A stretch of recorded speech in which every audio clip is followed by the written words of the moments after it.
নবম শ্রেণীর সুপ্রিয় শিক্ষার্থী বন্ধুরা, তোমাদের বিজ্ঞান অনুসন্ধানী পাঠের দ্বিতীয় অধ্যায় তাপমাত্রা ও তাপ, এই অধ্যায়ের এপিসোড নাম্বার 1-এ সকলকে স্বাগত জানাচ্ছি। শিক্ষার্থী বন্ধুরা, আজকের এই এপিসোডে তোমাদের বিজ্ঞান অনুসন্ধানী পাঠের দ্বিতীয় অধ্যায়ের অর্থাৎ তাপমাত্রা ও তাপ এই চ্যাপ্টারের ভীষণ রকমের ইম্পর্টেন্ট কয়েকটা টপিক নিয়ে আমরা আলোচনা করব।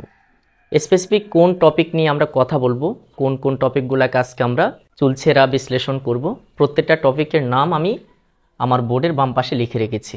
যা যা পড়ব তাপ নিয়ে আলোচনা করব। তাপ সঞ্চালন প্রক্রিয়ার মধ্যে আবার 3 ধরনের তাপ সঞ্চালন প্রক্রিয়া আছে: পরিবহন, পরিচলন, বিকিরণ। এবং এই 3 প্রকার তাপ সঞ্চালন প্রক্রিয়া জানার পরে আপেক্ষিক তাপ এবং তাপের প্রবাহ, এই পার্টিকুলার টপিকগুলো নিয়ে আমরা আজকে আলোচনা করব। কারণ আমরা চিন্তা করেছি তোমরা যখন তোমাদের বিজ্ঞান অনুসন্ধানী পাঠের দ্বিতীয় অধ্যায়ে আসবা, তাপমাত্রা ও তাপ যখন চ্যাপ্টারটা খুলবা, ঠিক 29 পৃষ্ঠায় তোমরা এই কয়েকটা টপিক শুরুতে পেয়ে যাবা। আমার মনে হচ্ছে এই অধ্যায়ের ভেতরে ঢোকার আগে, এখানে কিন্তু অনেক পড়া আছে, এটাকে কোনোভাবে হালকাভাবে নেওয়ার কোনো সুযোগ নাই।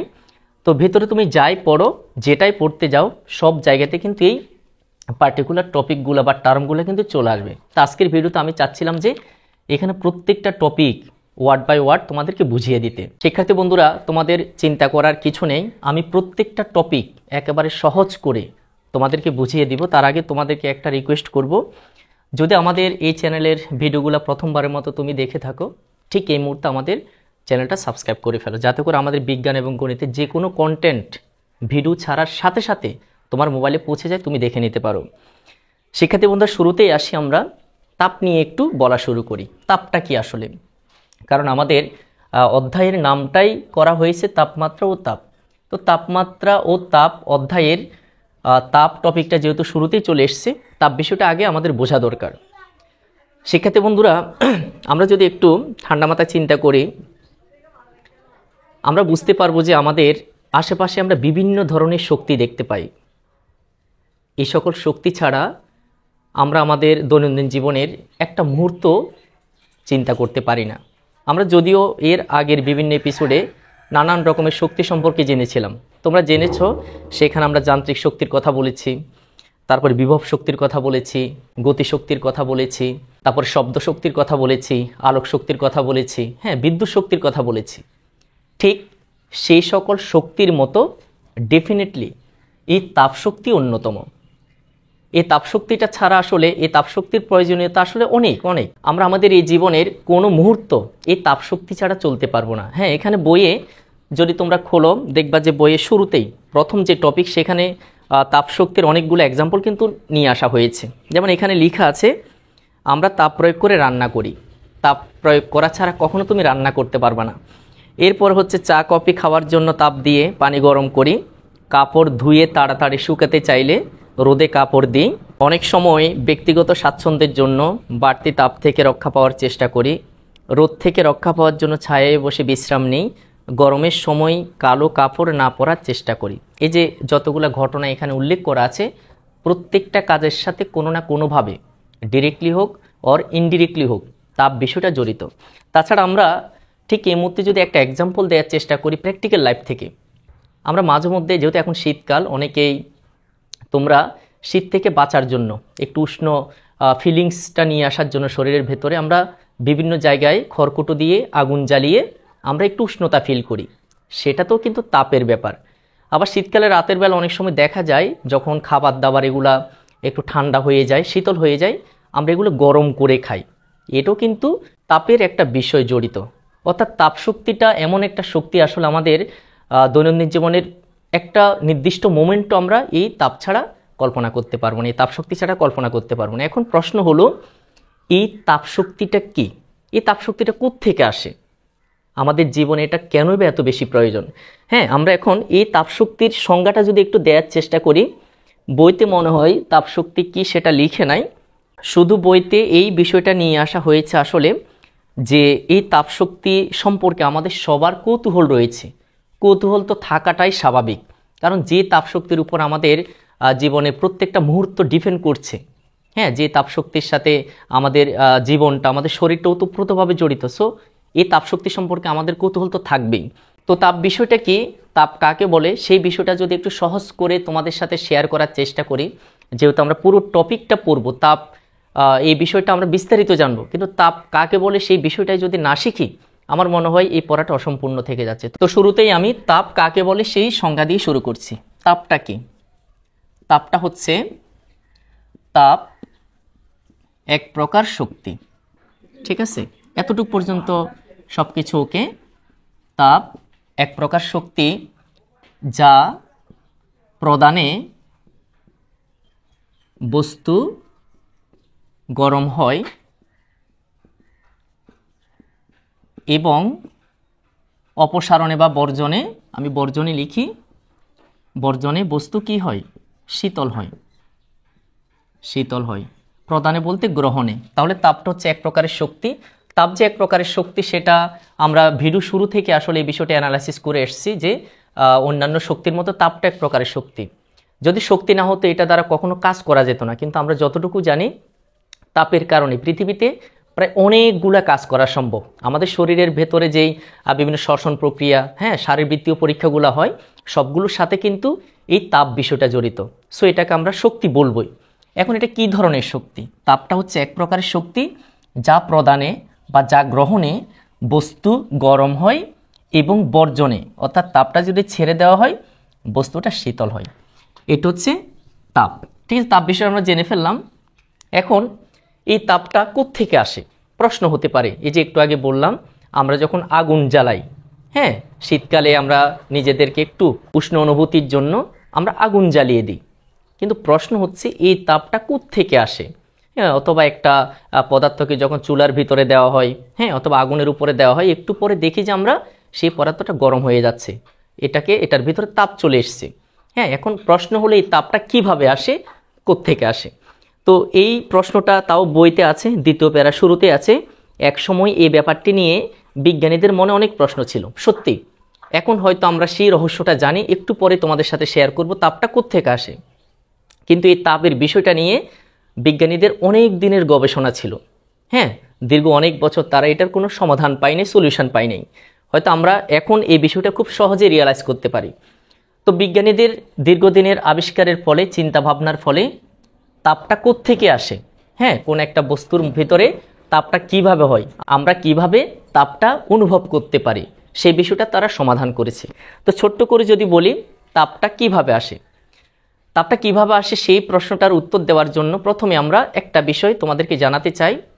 পৃথিবীতে যত পদার্থ আছে, কঠিন, তরল, বায়বীয়, প্রত্যেকটা পদার্থের ভেতরে আসলে কতগুলো ক্ষুদ্র ক্ষুদ্র কণা থাকে। তোমরা সবাই জানো।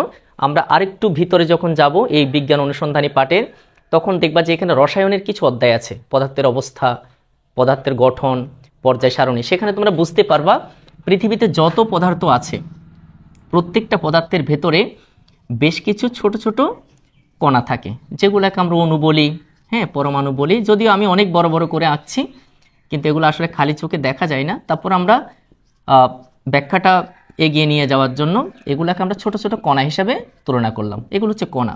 এই কণাগুলোর নাম হচ্ছে অণু, অথবা তুমি পরমাণু বলতে পারো। প্রত্যেকটা পদার্থের মধ্যে আছে। বলতে পারো, প্রশ্ন করতে পারো, স্যার এগুলো তো আমরা দেখি না। এগুলো দেখার প্রশ্নই ওঠে না, কারণ খালি চোখে এই কণাগুলোকে, এই পরমাণুগুলো তুমি কখনো দেখবা না। এগুলা দেখার জন্য ইলেকট্রন অনুবীক্ষণ যন্ত্রের প্রয়োজন। অনেক শক্তিশালী মাইক্রোস্কোপ যন্ত্রে এগুলাকে দেখা যায়। এখন এই কথাগুলো কেন বলছিলাম? আসলে পদার্থের মধ্যে সব সময় দেখবা, ফিল করবা যে এদের ভিতরে অনেকগুলো ছোট ছোট কণা থাকে। এই কণাগুলো সর্বদা কম্পমান। আরেকবার বলছি কথাটা, মোস্ট ইম্পর্টেন্ট একটা লাইন, যে কোনো একটা পদার্থের ভেতরে যেই অণুপরমাণুগুলো থাকে, এই অণুপরমাণুগুলো সবসময় কম্পমান থাকে, গতিশীল থাকে। উদাহরণস্বরূপ এই যে মার্কারটা দেখছো, এই মার্কারটা একটা কঠিন পদার্থ। ভিতরে যদিও কালি আছে, লিকুইড আছে, তো লিকুইডটাকে বাদ দিয়ে যদি আমরা বাইরের ফ্রেমটা চিন্তা করি, এটা একটা প্লাস্টিক, এবং এই প্লাস্টিকটা কিন্তু একটা কঠিন পদার্থ। সবচাইতে ইন্টারেস্টিং বিষয় যেটা, এই প্লাস্টিকের ভেতরে কিন্তু ঠিক এই যে একটু আগে বললাম পদার্থের মধ্যে অণুপরমাণু থাকে, তাদের মতো এখানেও কিন্তু অনেকগুলো অণুপরমাণু আছে, এবং এই অণুপরমাণুগুলো সর্বদা কম্পমান থাকে। খালি চোখে বুঝতে পারছো না, এটা বোঝার জন্য তোমাকে শক্তিশালী ইলেকট্রন মাইক্রোস্কোপ যন্ত্র লাগবে। তো এটা তো আমরা সচরাচর দেখতে পাই না, পাওয়া যায় না, কিন্তু আমরা বিশ্বাস করব, আমরা অনুধাবন করব যে আসলে এখানে ভেতরে কণাগুলো কাঁপছে। এই কণাগুলো যখন কাঁপে, যখন কম্পনশীল থাকে, সর্বদা কম্পনশীল থাকে, এই কম্পনের কারণে সেখানে পরমাণুগুলো একে অপরের সাথে সংঘর্ষ করে, ধাক্কা লাগে, তাদের মধ্যে একটা যুদ্ধ হয়। এই অণুপরমাণুগুলোর মধ্যে সংঘর্ষ যখন হয়, যখন এরা কম্পমান থাকে, তখন সেখান থেকেই তাপ শক্তিটা উৎপন্ন হয়। তাহলে কি বললাম, তাপ শক্তিটা কোত্থেকে আসে? একটা কঠিন পদার্থ বলো, তরল পদার্থ বলো বা বায়বীয় পদার্থ বলো, প্রত্যেকটা পদার্থের ভেতরে অনেকগুলো ছোট ছোট কণা থাকে, যেগুলোকে আমরা অণু বলি, পরমাণু বলি। এই অণুপরমাণুগুলো সর্বদা কম্পমান থাকে, কম্পনশীল অবস্থায় থাকে। এই কম্পনের কারণে তাদের মধ্যে একটা ধাক্কা বা সংঘর্ষ সবসময় বিরাজমান থাকে। এই ধাক্কা বা সংঘর্ষের কারণে সেখান থেকে এক প্রকারের তাপশক্তি উৎপন্ন হয়, যেটাকে আমরা তাপ হিসাবে বিবেচনা করি। এবং বইতে সুস্পষ্ট করে লেখা আছে, যদি তোমরা একটু খেয়াল করে দেখবা, এই কম্পনের মাত্রা যত বেশি, অর্থাৎ কম্পনের মাত্রাটা যত বাড়বে, তত সেখান থেকে বেশি পরিমাণ তাপ উৎপন্ন হবে। তাহলে আমরা অনেকগুলো প্রশ্নের রহস্য কিন্তু উদ্ঘাটন করে ফেলছি। একটু আগে বললাম কেন আমরা কোনো বস্তু থেকে তাপটা পেয়ে থাকি, কোথায় তাপ বেশি হবে, কোথায় তাপ কম হবে। হ্যাঁ, সম্পূর্ণ ডিপেন্ড করছে সেখানে অণু পরমাণুগুলো ঠিক কত পরিমাণে ধাক্কা দিচ্ছে, কি পরিমাণে ধাক্কা দিচ্ছে। ধাক্কা যত বেশি, সংঘর্ষ যত বেশি, পরমাণুগুলো ছুটাছুটি যত বেশি, তত সেখান থেকে তাপটা বেশি হবে। ঠিক আছে, এখন ফর এক্সাম্পল বই আছে, আমি বইয়ের সাথে সম্পৃক্ততা রেখে ব্যাখ্যাগুলো সাজাচ্ছি। আসলে তোমরা যদি বলো যে স্যার শুধুমাত্র বইয়ের তথ্যগুলো নিয়ে আসছেন, বাইরে থেকে দুই একটা এক্সাম্পল দিলে আমাদের ভালো হতো। ভিডিওটা লম্বা হবে, আমি বইয়ের এক্সাম্পল দিয়েই আমার মনে হয় এটাতে তোমরা বুঝে যাবা। তো এখানে আরেকটা এক্সাম্পল খুব সুস্পষ্ট করে লেখা আছে, ঠান্ডা পানিতে তাপের পরিমাণ কম থাকে, অপরদিকে গরম পানিতে তাপের পরিমাণ বেশি থাকে। এখন প্রশ্ন হলো, ঠান্ডা পানিতে তাপটা কেন কম থাকে, গরম পানিতে তাপটা কেন বেশি হয়? এটার কোনো মেকানিজম আছে কিনা? ঠিক একই উত্তর।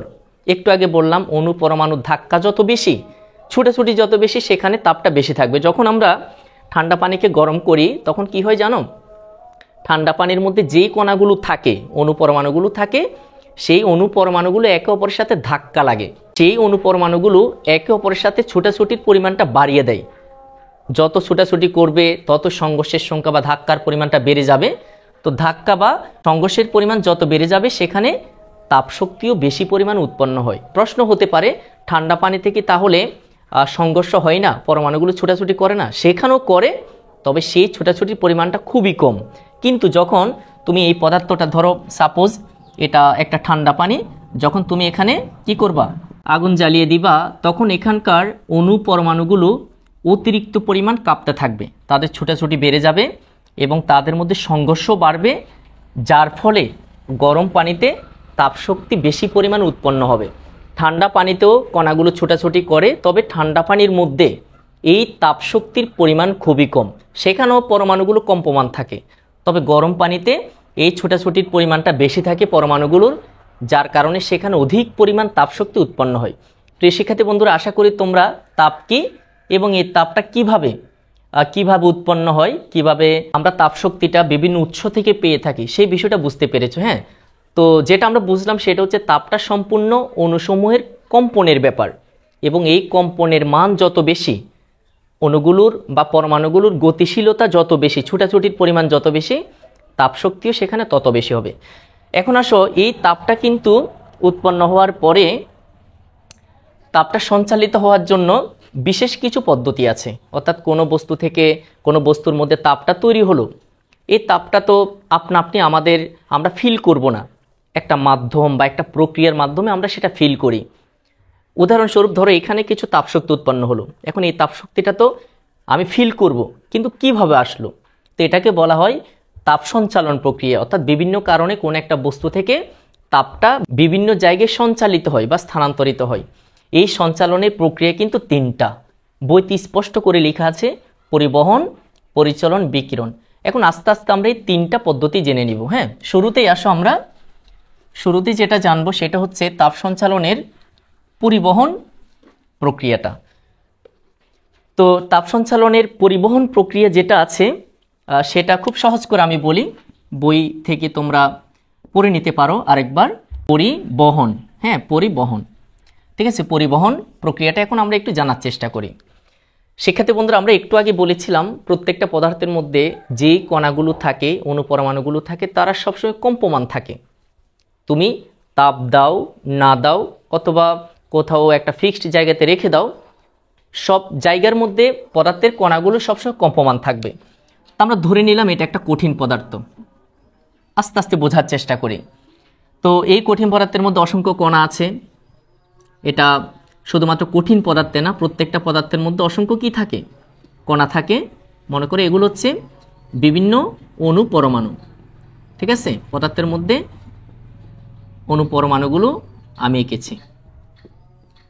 এখন এই অণু পরমাণুগুলো, এটা কঠিন পদার্থ। তো কঠিন পদার্থ আমরা জানি, যেমন এই প্লাস্টিকের মার্কারটা, তো এটা হার্ড, এটা খুবই খুবই কঠিন। এটা কঠিন কেন? কারণ এখানে পরমাণুগুলো একে অপরের সাথে ক্লোজলি আছে, কারণ এখানে আন্তঃআণবিক শক্তি সবচেয়ে বেশি। কঠিন, তরল, বায়বীয়, তিনটা পদার্থের ডিফারেন্সটা তোমরা বুঝো। তো ধরলাম এটা একটা কঠিন পদার্থ। এখন এই কঠিন পদার্থের মধ্যে যে কণাগুলো আছে, ওই আগের নিয়ম অনুসারে এরা কিন্তু কম্পমান অবস্থায় আছে। তবে এই কম্পনটা আমরা খালি চোখে দেখি না, তবে তোমাকে বিশ্বাস করতে হবে এখানে কণাগুলো কাঁপতেছে, আস্তে আস্তে কাঁপতেছে। এখন যদি তুমি এই কঠিন পদার্থের নিজ জায়গা দিয়ে কোথাও তুমি একটা আগুনের উৎস দাও, তুমি যদি আগুন জ্বালিয়ে দাও, ধরো আমরা এই কঠিন পদার্থের মধ্যে এখানে আগুন জ্বালালাম তাপ প্রয়োগ করার জন্য, তখন কি হবে জানো? এখানকার যে কণাগুলো আছে, এই কণাগুলো কি হবে? উত্তপ্ত হবে। এখান থেকে তাপ শক্তিটা শোষণ করে, এরা তো শুরু থেকে কাঁপতেছিল, এই কণাগুলো, এই অণুপরমাণুগুলো শুরু থেকে কম্পমান আছে, তবে সেই কম্পনের একটা সুনির্দিষ্ট মাত্রা ছিল, আস্তে আস্তে কাঁপছিল। এখন তুমি যখন তাপ প্রয়োগ করবা, এই কম্পনের মাত্রাটা বাড়তে থাকবে। এদিকের কণাগুলো যখন কম্পনের পরিমাণ বাড়তে থাকবে, একটা কণা যখন খুব বেশি পরিমাণে কাঁপবে, তখন সে ধাক্কা দিবে তার পাশেরটাকে, সেই পাশের কণাটা ধাক্কা দিবে তার পাশেরটাকে। এভাবে কম্পনের মাত্রা যত বাড়বে, কাঁপতে কাঁপতে এখানকার যত কণা আছে প্রত্যেকে কম্পন ঘটনার সাথে জড়িত হয়ে যাবে। অর্থাৎ এখানকার যে কণাগুলো এরা তাপশক্তি শোষণ করে শুরু থেকে একটু একটু কাঁপছিল, কিন্তু কঠিন পদার্থের মধ্যে যখন তুমি তাপ প্রয়োগ করবে, তখন সেখানকার কণাগুলোর কম্পন এর মাত্রাটা বেড়ে যাবে। যদিও এখানকার কণা দ্রুত এখানে এইসব জায়গাতে আসবে না কখনো, শুধুমাত্র ওরা ফিক্সড একটা জায়গার মধ্যে নির্দিষ্ট পরিমাণে কাঁপতে থাকবে। তো তাপমাত্রা যখন প্রয়োগ করবা, তখন এখানকার কণাগুলো কি হবে? আগে থেকে একটু করে কাঁপছিল, তখন কম্পনের মাত্রাটা বেড়ে যাবে। তখন বাড়তে গেলে, কম্পনটা যখন বেড়ে যাবে, তখন তার আশেপাশে যে কণাগুলো আছে প্রত্যেকে কিন্তু ধাক্কার পরিমাণটা বেড়ে যাচ্ছে। ফলে এখানকার কণাটা যে পরিমাণ কাঁপছে, এদিকের কণাগুলো কিন্তু সেই পরিমাণ কম্পনের মধ্যে চলে আসবে। যদিও তুমি তাপটা প্রয়োগ করছো নিচে দিয়ে, এখানকার কণাগুলো উত্তপ্ত হয়ে যখন দ্রুত পরিমাণে কাঁপবে, এখানকার কণাগুলো সেই কম্পন থেকে বাদ যাবে না। তো যতই বেশি পরিমাণ কাঁপতে থাকবে, ওই যে একটু আগে বললাম, ততই তাদের মধ্যে তাপের উৎপন্ন হওয়ার পরিমাণ বাড়বে। কম্পন শক্তি যত বেশি, কম্পনের পরিমাণ যত বেশি, কণাগুলোর গতিশীলতার পরিমাণ, ছোটাছুটির পরিমাণ যত বেশি, তাদের মধ্যে তাপের পরিমাণও বেশি হয়। তো এখানকার কণাগুলো যতই বেশি কাঁপবে, তত এই পদার্থের মধ্যে তাপটা বাড়তে থাকবে। তো এই তাপের সঞ্চালনটাকে বলা হয় তাপের পরিবহন। তাহলে আমরা বলতে পারি কঠিন পদার্থের মধ্য দিয়ে তাপের যে সঞ্চালনটা ঘটে, সেটা কিন্তু পরিবহন প্রক্রিয়া।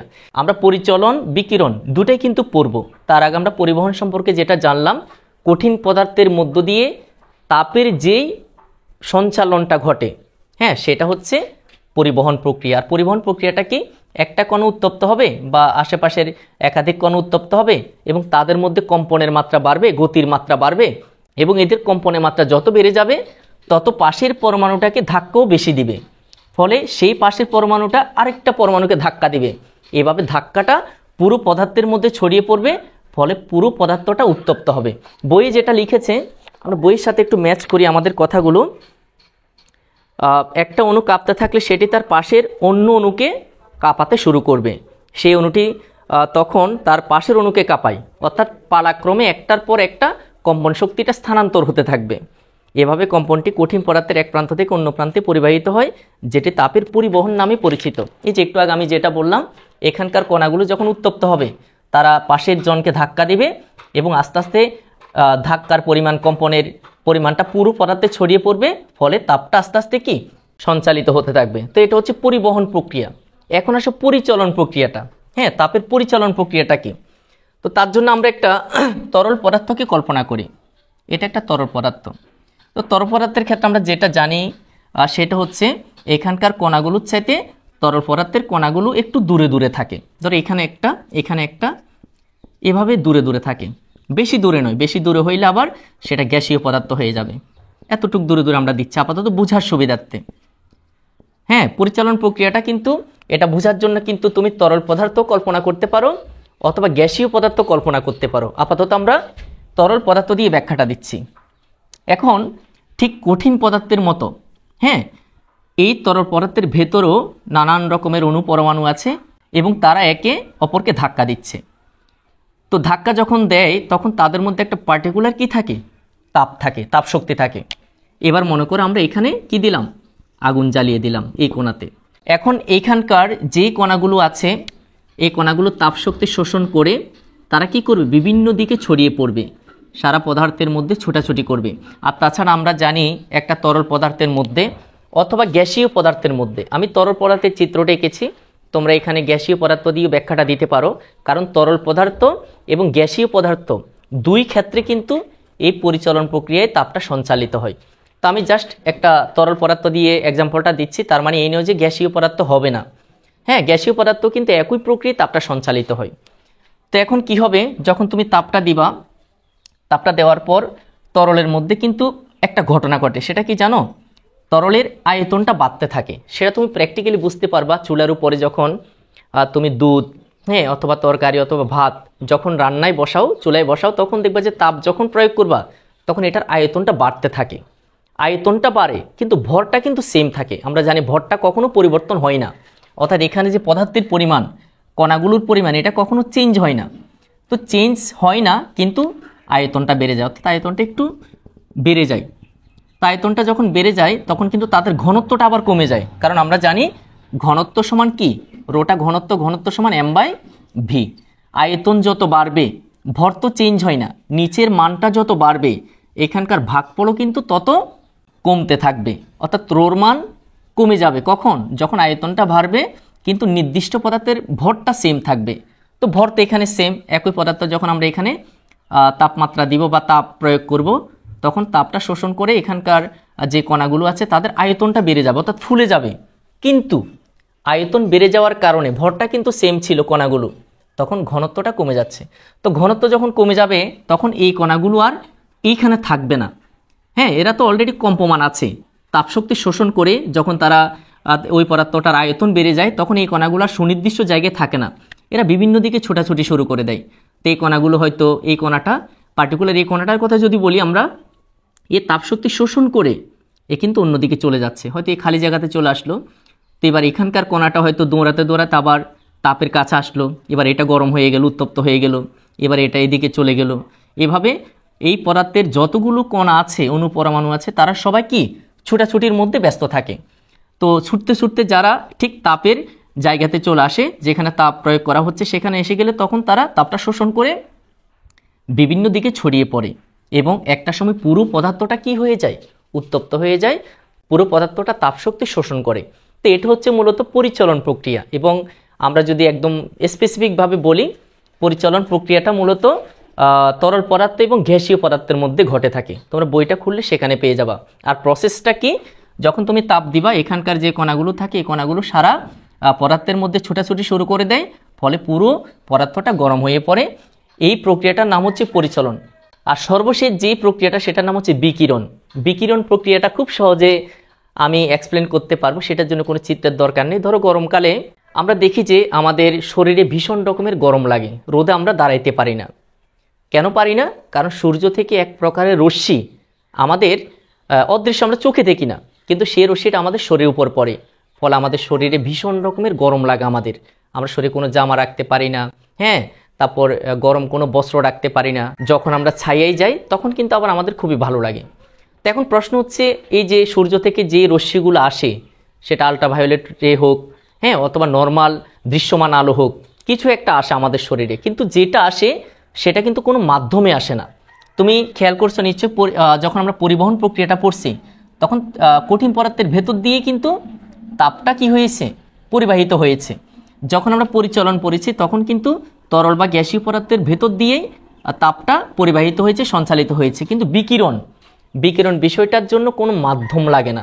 যেমন সূর্য থেকে যেই আলোক রশ্মিটা, আমি যদি শীতকালের কথা বলি, শীতকালে যখন আমরা মাঠে দাঁড়াই, হ্যাঁ, অথবা সাগর পাড়ে দাঁড়াই, তখন আমরা দেখি যে সূর্য থেকে এক প্রকারের আলোক রশ্মি আমাদের শরীরে আসে, বিশেষ করে দিনের বেলায়। হ্যাঁ, যখন সূর্য থাকবে তখন ওই আলোক রশ্মিটা আমাদের শরীরে যখন আসে তখন আমাদের খুব ভালো লাগে, একটু গরম গরম ফিল হয়।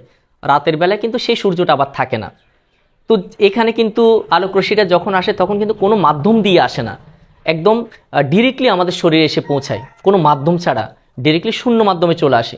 তো এই প্রক্রিয়াটার নাম হচ্ছে মূলত বিকিরণ প্রক্রিয়া। হ্যাঁ, বিকিরণ প্রক্রিয়াতে যখন তাপটা সঞ্চালিত হয় তখন সেখানে কোনো মাধ্যমের প্রয়োজন হয় না। বিশেষ করে সূর্য থেকে যে রশ্মিটা আসে, আলোক রশ্মি, হ্যাঁ, এই আলোক রশ্মি আসার জন্য কোনো মাধ্যম প্রয়োজন হয় না। আমরা হয়তো খালি চোখে দেখি না, কিন্তু আমরা ফিল করি সূর্য থেকে কিছু একটা আমাদের শরীরে প্রবেশ করেছে। তো সেটা হচ্ছে বিকিরণ। বইয়ের দিকে যদি তাকাই, বিকিরণটা এখানে যেটা লিখেছে, আমরা যখন রোদে দাঁড়াই তখন যে তাপ অনুভব করি সে তাপ পরিবহন কিংবা পরিচালন পদ্ধতিতে সূর্য থেকে আমাদের কাছে পৌঁছায়নি। এই তাপ যে পদ্ধতিতে পৌঁছায় তার নাম হচ্ছে বিকিরণ। তা সূর্য থেকে যে তাপটা আসে, যে আলোক রশ্মি আসে, সেটা কিন্তু কোনো মাধ্যম দিয়ে আসে নাই, সেটা সরাসরি আমাদের শরীরে চলে এসছে শূন্য মাধ্যম দিয়ে বা বায়ু মাধ্যম দিয়ে। এবং সূর্য থেকে বিভিন্ন প্রকারের রশ্মি, অবলোহিত রশ্মি, অতিবেগুনি রশ্মি, এই বিকিরণের মাধ্যমে কিন্তু পৃথিবীতে চলে আসে। তো তাহলে আমরা 3 প্রকার তাপ সঞ্চালন প্রক্রিয়া জেনেছি: পরিবহন, পরিচলন, বিকিরণ। এখন আসে আপেক্ষিক তাপটা কি। আপেক্ষিক তাপ এবং তাপের প্রবাহ সেটা একটু ছোট করে বলি, যদি ভিডিওটা অনেক লম্বা হচ্ছে। তোমরা আশা করি কোনো প্রকার স্কিপ করো নাই, স্কিপ করলে অনেকগুলো কথা কিন্তু মিস করবে। হ্যাঁ, তো আপেক্ষিক তাপটা একটু বলি ছোট করে। আপেক্ষিক তাপ, হ্যাঁ, মোস্ট ইম্পর্ট্যান্ট একটা টপিক। তারপর আমি ছোট করে বলবো। আপেক্ষিক তাপ বইতে ছোট করে লেখা আছে, বইতে খুব সম্ভবত সংজ্ঞাটা দেয় নাই, সংজ্ঞাটা দেওয়া হয়নি, আমি সংজ্ঞাটা সব বলবো। আপেক্ষিক তাপ হচ্ছে যদি 1 কেজি ভরের কোনো বস্তুর তাপমাত্রা 1 কেলভিন বাড়ানো হয়, 1 কেলভিন বাড়ানো হয়, তার জন্য যে তাপ প্রয়োগ করতে হয়, তোমরা লিখে নিতে পারো সংজ্ঞাটা, যে তাপ প্রয়োগ করতে হয়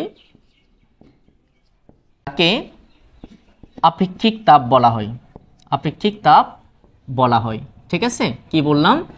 যদি কোনো একটা 1 কেজি ভরের বস্তুর উপর 1 কেলভিন তাপ দেওয়া হয়, একটা 1 কেজি ভরের বস্তু, সে 1 কেজি ভরের বস্তুর মধ্যে তুমি 1 কেলভিন তাপ বাড়াবা। মনে রাখতে হবে বস্তুটা হয়তো 1 কেজি এবং সেই 1 কেজি ভরের বস্তুর তাপমাত্রা 1 কেলভিন বাড়াতে হবে, অথবা 1 ডিগ্রি সেলসিয়াস বাড়াতে হবে। যদি ডিগ্রি সেলসিয়াস হয় ডিগ্রি সেলসিয়াস, আর যদি কেলভিন এককে থাকে তাহলে 1 কেলভিন বাড়াবে। এবং এই 1 কেলভিন বা 1 ডিগ্রি সেলসিয়াস বাড়ানোর জন্য যে তাপটা দিতে হবে, আলটিমেটলি আপেক্ষিক তাপ হচ্ছে যে তাপটা দিতে হবে। 1 কেজিকেও আপেক্ষিক তাপ বলা হয় না, 1 কেলভিনকেও আপেক্ষিক তাপ বলা হয় না। 1 কেজি ভরের বস্তুর উপর 1 কেলভিন তাপমাত্রা বাড়াতে যে তাপটা দিতে হবে, অর্থাৎ নিচে দিয়ে যে তাপটা তুমি প্রয়োগ করবা, সেই তাপটা কিন্তু আপেক্ষিক তাপ। তো এখানে বইতে যদি তোমরা খেয়াল করো, বইতে আরও একটা ইম্পর্টেন্ট লাইন লেখা আছে, আপেক্ষিক তাপের পরিমাণ যত কম, সেই বস্তুটাকে যদি তুমি অল্প তাপ প্রয়োগ করো তাহলে সেই বস্তুটা অধিক পরিমাণ গরম হয়ে যাবে। অর্থাৎ আপেক্ষিক তাপ মানে কি? 1 কেজি ভরের বস্তুর তাপমাত্রা 1 কেলভিন বাড়াতে যে তাপটা দিতে হয়। এখন যদি তাপ অল্প পরিমাণ দিয়ে তুমি 1 কেজি ভরের একটা বস্তুর তাপমাত্রা 1 কেলভিন বাড়াইতে পারো, তার মানে আপেক্ষিক তাপটা কম। এখন সেই বস্তুটাকে যদি তুমি অল্প পরিমাণ আপেক্ষিক তাপ দাও, সেই বস্তুটা কিন্তু অধিক পরিমাণে গরম হয়ে যাবে, কারণ 1 কেলভিন বাড়াতে যে তাপটা দিতে হয়, তো তাপের পরিমাণ যত অল্প হবে, এবং সেটা যদি 1 কেজি ভরের একটা বস্তুর তাপমাত্রা 1 কেলভিন বাড়িয়ে দেয়, তো আপেক্ষিক তাপ যখন কম হবে তখন সেই বস্তুটাকে যদি তুমি অল্প পরিমাণ তাপ দাও, আর তাপমাত্রাটা কিন্তু অনেক বেড়ে যাবে। অর্থাৎ যার আপেক্ষিক তাপ বেশি সেই বস্তুটাকে গরম করতে অনেক বেশি তাপ দিতে হয়, আর যার আপেক্ষিক তাপ কম তাকে অল্প তাপ প্রয়োগ করে কিন্তু অধিক তাপমাত্রা তার ভেতরে প্রদান করা সম্ভব। তো আপেক্ষিক তাপ বিষয়টা গেল। এরপর হচ্ছে তাপের প্রবাহ, সর্বশেষ টপিক, তাপের প্রবাহ। তাপের প্রবাহটা খুবই সহজ, অর্থাৎ তাপের প্রবাহ একটা বস্তু থেকে আরেকটা বস্তুতে তাপটা কিভাবে যায়, দুটি বস্তুর মধ্যে তাপের প্রবাহ। আর এগুলো হচ্ছে তোমার তাপ সঞ্চালন প্রক্রিয়া। আর তাপের প্রবাহ হচ্ছে একটা বস্তু থেকে আরেকটা বস্তুতে তাপটা কিভাবে প্রবাহিত হয়। তো বইটা পড়লে তোমরা বুঝতে পারবা, যখন দুটি বস্তুকে একত্রে নিয়ে আসা হয়, ধরো আমি এই বস্তুটার সাথে এই বস্তুটাকে আনলাম, এই বস্তুটার সাথে এই বস্তুটাকে আমি টাচ করালাম, দুটাকে আমি সংস্পর্শে নিয়ে আসলাম, তখন কি হয় জানো, একটা বস্তু থেকে তাপ আরেকটা বস্তুতে সঞ্চালিত হয়, চলে যায়। কার থেকে কোথায় চলে যাবে? যেই বস্তুটার তাপের পরিমাণ বেশি, সেই অধিক তাপের বস্তু থেকে কম তাপের বস্তুর দিকে চলে যাবে। ধরো এখানে এমন হতে পারে, এখানে একটা বস্তু আছে, এই বস্তুটার তাপটা বেশি, আরেকটা বস্তু আছে এখানে, এর তাপটা কম, যদিও বড় বস্তু কিন্তু তাপটা কম। এখন দুইটা বস্তুকে যদি আমরা কোনো একটা পরিবাহী তাপ দিয়ে কি করি, একটার সাথে অন্যটা সংযোগ ঘটাই, তখন একটা বস্তু থেকে আরেকটা বস্তুতে তাপটা কি হবে, প্রবাহিত হবে, এবং অধিক তাপের যে বস্তুটা আছে সেখান থেকে কম তাপের বস্তুতে তাপটা সরবরাহ হবে। অর্থাৎ যেমন এটার তাপ আমরা বেশি বলেছি, তাহলে এই বস্তুটা থেকে তাপটা কম তাপের বস্তুতে চলে যাবে, এবং ততক্ষণ পর্যন্ত তাপটা পরিবাহিত হতে থাকবে যতক্ষণ না পর্যন্ত দুইটি বস্তুর তাপের পরিমাণ সমান না হয়। তাহলে কি বললাম, তাপের প্রবাহ মানে হচ্ছে দুটি বস্তুকে যখন সংস্পর্শে আনা হয়, তখন অধিক পরিমাণ তাপ যে বস্তুতে আছে সেখান থেকে কম তাপের বস্তুর দিকে তাপটা কি হয়, প্রবাহিত হয়, এবং ততক্ষণ পর্যন্ত তাপটা প্রবাহিত হতে থাকবে যতক্ষণ না পর্যন্ত উভয় বস্তুর তাপের পরিমাণটা সমান হবে।